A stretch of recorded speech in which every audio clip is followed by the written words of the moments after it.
mbokku Sénégal ñu ngi leen di nuyu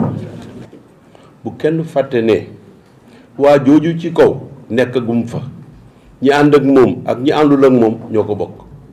Sénégal kenn moomu ko comme ñun ñëpp a bokk Sénégal nag moom tooñ na askan wi tooñ na réew mi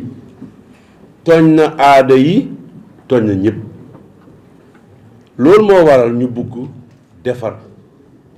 raxas setal jubbanti loolu nag ñu nekk yoonu yàlla la muy waa kër Insa ibnu Mariam muy suñu mbokk chrétien yi muy waa kër Muhammad sallallahu alayhi wa sallam di suñu mbokk musulman yi ba ci sax waa kër Suleymaan ak Daawuda muy yahud yi bon nag li ñu war ñun ñu ngi koy def te duñu ci dëpp benn yoon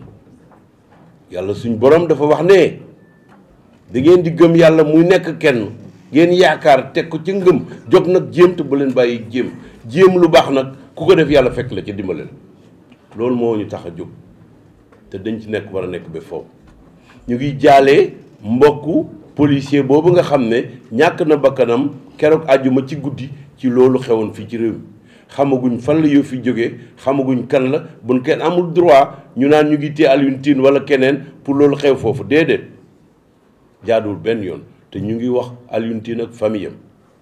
li ñuy wax suñu solidarité ak ñoom dem nañ démb seeti ko buñ jógee fii dañuy defar seeti ko itam ba bañ koy génne teg ca itam ne Sénégal yi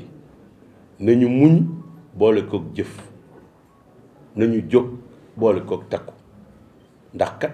yàlla suñu borom nee naa boo góorgóorloo ca yoon wi nga nekk di yoonu njub yàlla mën na la ca fekk dimbali la ci du ñu dëpp nag benn yoon candidature bii Ablaye Wade amul droit tey amu ko suba laaj ñetteelu mandat yoon mayu ko te ku ko ci dimbale wàcc nga yoon